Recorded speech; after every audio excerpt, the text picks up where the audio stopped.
તમારું દિમાગ એટલે આપણા બોડીની અંદર પણ એક તિજોરી છે. જે રીતે ઘરની તિજોરી છે ને, એવી આપણા બોડીની એક તિજોરી છે, જે છે આપણું બ્રેન. તમે તમારા બ્રેનની અંદર શું નાખવા માંગો છો ને, એ તમારા હાથમાં છે. કચરાનો ડબ્બો બનાવવો હોય તો કચરાનો ડબ્બો બનાવી શકો છો, તમારા બોડીના અંદર જે બ્રેન છે એને.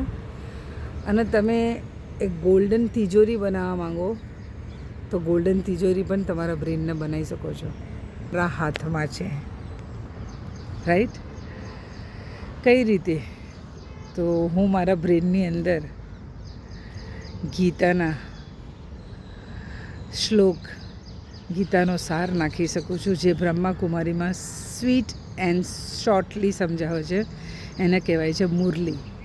કૃષ્ણ ભગવાનની મુરલી કેટલી સ્વીટ છે, બધાને સાંભળવી ગમે, એ ટાઈપની મુરલી. અને બીજું છે કે તમે એને ડસ્ટબિન પણ બનાવી શકો છો.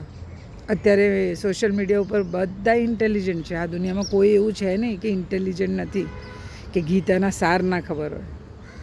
બધાને સાર ખબર છે, ખાલી કરવાનું શું છે, લાઈફમાં અપ્લાય કરવાનું છે. તમે તમારો દિવસ જ્યારે ઉગે છે, તમે બહાર નીકળો છો, ઘરમાં હોવ છો, તમે અપ્લાય કરો ગીતાના સાર.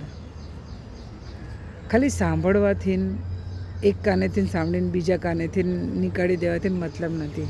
અગર તમે તમારી સારી સારી વસ્તુઓને સાંભળ્યા પછી અપ્લાય ના કરો, તો હું એવું માગું છું કે જેટલા પણ મારા ફ્રેન્ડ્સ છે, જે લોકોને હું ગમું છું અને જે લોકોને હું નથી પણ ગમતી, પ્લીઝ હું રિક્વેસ્ટ કરું છું કે ગીતાના જે સાર છે એને અપ્લાય કરો અને તમારા દિમાગને, તમારા બોડીની અંદર જે બ્યુટિફુલ દિમાગ આપ્યું છે, દિલ આપ્યું છે, એને એકદમ પોઝિટિવિટીથી ભરી દો અને ખુશી ખુશી જિંદગી જીવો.